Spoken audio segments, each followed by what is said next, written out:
যুগে যুগে যত কালপিট, যত বেঈমান, যত ইসলাম বিদ্বেষী, নবী বিদ্বেষী, সাহাবা বিদ্বেষী যারা আছে, এরা দেখবেন যুগে যুগে আমিরে মুয়াবিয়ার উপরে কলম উঠিয়েছেন। আমরা বলি যে অনেকে আমাদেরকে বলবেন যে আমরা খুব রাগান্বিত সুরে, বিশেষ করে আবুল আলা মওদুদীর ব্যাপারে আমরা কথা বলি। আবুল আলা মওদুদী কে? যিনি জামাত ইসলামের প্রতিষ্ঠাতা।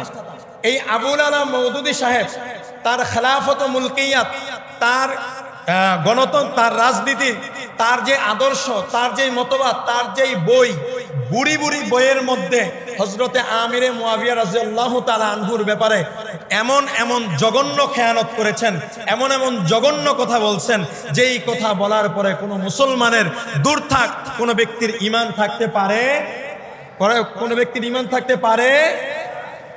এই জন্য মূলত আমরা বলি যে যেই দলের প্রতিষ্ঠাতা স্বয়ং আল্লাহর নবীর সাহাবীদের বিরুদ্ধে আঙ্গুল ওঠায়, নবীর সাহাবী হযরতে আমিরে মুয়াবিয়ার বিরুদ্ধে কথা বলে, আর যাই হোক সেই দলের আমির বা সেই দল যারা করে এরা খাঁটি ঈমানদার হতে পারে।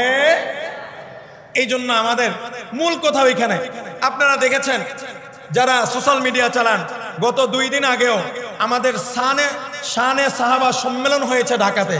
সেখানে আমরা সুস্পষ্ট আমাদের ওলামায়ে কেরাম বার্তা দিয়েছেন। আমাদের ওলামায়ে কেরামরা বলেছেন যে যারা আল্লাহর রসুলের একজন আদনা থেকে আদনা সাহাবীর সমালোচনা করে, আল্লাহর রসুল বলছেন আসহাবিকান নুজুম, আমার সাহাবায়ে কেরাম হচ্ছে আকাশের নক্ষত্র তুল্য। হে আমার উম্মতেরা, তোমরা যদি দ্বীনে ইসলাম শিখতে চাও, সাহাবায়ে কেরামের মাধ্যমেই আমি নবী পর্যন্ত যেতে হবে। কোন মুসলমান যদি নবীর সাহাবীদের সমালোচনা করে, সে মুসলমান না বেঈমান? জোরে বলেন, মুসলমান না বেঈমান? বেঈমান। কেন? দেখেন, আল্লাহর নবী হচ্ছে মাসুম। আল্লাহর নবী কি? মাসুম বলা হয় যার কোনো গুনাহ। আমাদের নবীর কোনো গুনাহ আছে? আপনাদের বলতে কি কষ্ট হয়? আল্লাহর নবীর কোনো গুনাহ আছে? বলেন, নবীদের কোনো গুনাহ নাই, এই জন্য তাদেরকে বলা হয় মাসুম। তাদেরকে কি বলা হয়? আর সাহাবায়ে কেরামকে বলা হয় মাহফুজ। সাহাবায়ে কেরামকে কি বলা হয়? অর্থাৎ সাহাবায়ে কেরামের ভুল ছিল, গুনাহ ছিল, কিন্তু তারা যখন ঈমান আনছেন, ঈমান আনার পরে আল্লাহ তাআলা তাদের গুনাহগুলোকে মুছে, আল্লাহ বলছেন রাদিয়াল্লাহু তাআলা আনহুম ওয়া রাদওয়ান, আমি আল্লাহর রাসূলের সকল সাহাবীদের উপরে আমি আল্লাহ রাজি এবং খুশি হয়ে গেলাম। বলেন সুবহানাল্লাহ। আল্লাহ তাআলা বলেন যে আমিনু কামা আমানান নাস, তোমরা যদি ঈমান আনতে চাও সাহাবায়ে কেরামের ঈমানের মতো তোমাদের ঈমানকে বানাও। বলেন সুবহানাল্লাহ। তাহলে বলেন, আল্লাহ যেখানে বললেন তোমরা সাহাবায়ে কেরামের ঈমানের মতো তোমাদের ঈমানকে তৈরি করো, সেই সাহাবীদের সমালোচনা যারা করে তারা কি আসলে প্রকৃত ইসলামী দল না ভণ্ড? জোরে বলেন, তারা কি প্রকৃত ইসলাম না ভণ্ড? এই জন্য আমরা জামাতের বিরুদ্ধাচরণ করি। আমরা স্পষ্টভাবেই বলি যে জামাতের প্রতিষ্ঠাতা আবুল আলা মওদুদী, তারা দেখবেন তাদেরকে যখন আমরা বলি, তারা বলে যে আমরা তো আবুল আলা মওদুদীকে আমাদের আকীদার ইমামও মানি না, আবুল আলা মওদুদীকে আমরা আমাদের এরকম ভাবে ইলমি জায়গার মধ্যে আমরা তাকে ইমাম মানি না। অথচ জামাতের আপনি রুকুন হতে হলে আবুল আলা মওদুদীর বুড়ি বুড়ি বই পড়া ছাড়া আপনাকে রুকুন বানাবে না। তো সেই বুড়ি বুড়ি বই যখন আপনি পড়বেন, সেই পৃষ্ঠাকে পৃষ্ঠা যখন আপনার মধ্যে সাহাবী বিদ্বেষ ঢুকিয়ে দেওয়া হবে, আপনার মধ্যে যখন আল্লাহ নবীর সাহাবীদের ব্যাপারে কলম ধরা শিখাবে, আল্লাহ নবীর সাহাবীদের ব্যাপারে যখন আপনার অন্তরে খারাপ ধারণা ঢুকিয়ে দেওয়া হবে, বাহ্যিকভাবেই আস্তে আস্তে আপনি মডারেট ইসলামের দিকে যেতে থাকবেন। তখন বলবেন দাড়ি না থাকলেও চলে, তখন বলবেন এরকম ভাবে পাগড়ি না থাকলেও চলে, তখন বলবেন এরকম ভাবে পর্দা না করলেও চলে। তাহলে বোঝা যায় আল্লাহ তাআলা, আল্লাহ এবং তার রাসূলকে যে ইসলাম দিয়েছেন, এই ইসলামের বাহিরে গিয়ে যদি কেউ নতুন কিছু আবিষ্কার করতে চায়, সেটা কি ইসলাম? বলেন, সেটা ইসলাম। এজন্য মূল কথায় চলে আসি। তাহলে এই আমিরে মুয়াবিয়া রাদিয়াল্লাহু তাআলা আনহুকে তাদের প্রশ্নবিদ্ধ করা ছিল মূল টার্গেট। এই টার্গেটকে তারা সামনে রেখে তারা কি করলেন? সাবাইরা, তারা বললেন ওই সাবাইদের একটা গ্রুপ 12,000 মুনাফিক, এরা বের হয়ে গেলেন হযরতে আলীর কাফেলা থেকে। এই বের হয়ে যাওয়ার কারণে তাদেরকে বলা হয় খারিজি।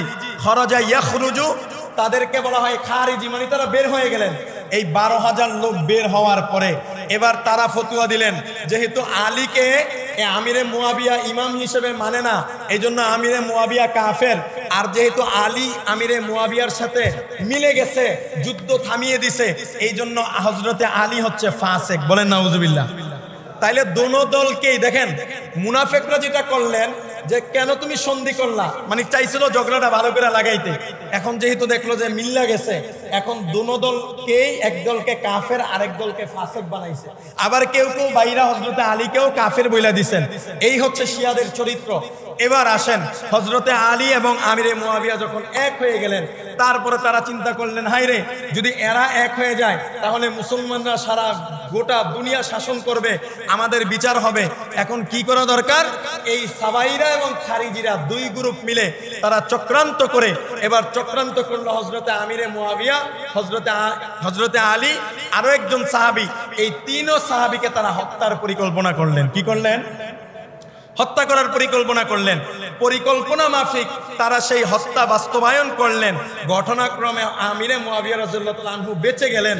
বাকি হযরতে আলী রাদিয়াল্লাহু তাআলা আনহু ফজরের নামাজে যাওয়ার সময় তিনি কাফেরদের আঘাতে শাহাদাত বরণ করলেন। আমি সংক্ষেপে বলতেছি মূল কথা যেটা, তাহলে হযরতে উসমানকে হত্যা করলেন সাবাইরা বা খারিজিরা। সেই সাবাই বা খারিজি, সেই মুনাফিক মুসলমানরাই হযরতে আলীকেও কি করলেন? হত্যা করলেন। কি করলেন? হত্যা করলেন। হত্যা করার পরে এবার হযরতে মদিনার মধ্যে হযরতে আলী রাদিয়াল্লাহু তাআলা আনহুর ছেলে হযরতে হাসান রাদিয়াল্লাহু তাআলা আনহুকে সবাই আমির বানাইলেন। আমির বানানোর পরে তিনি, তার ব্যাপারে আল্লাহ রাসূল আগেই ভবিষ্যৎবাণী করছেন যে হযরতে হাসান যখন খলিফা হবেন, তিনি গোটা মুসলমানদের সকল বিভেদ দ্বন্দ্ব একাকার করে মিটিয়ে তিনি মুসলমানদের মধ্যে ঐক্য প্রতিষ্ঠা করবেন। তিনি কি করলেন? তিনি দামেস্কে চলে গেলেন। দামেস্কে গিয়া এরকম ভাবে আমিরে মুয়াবিয়াকে বললেন, চাচা আপনি তো আমার আব্বার সাথের লোক, আমাদের মধ্যে এই দ্বন্দ্ব আর কতদিন থাকবে? আমি চাই আপনিই যোগ্য। আমি বলি যে আপনি আমিরে মুয়াবিয়া, আপনি নিজেই খেলাফতের দায়িত্ব পালন করেন, আমরা সবাই আপনাকে আমির হিসেবে মানবো। বলেন সুবহান।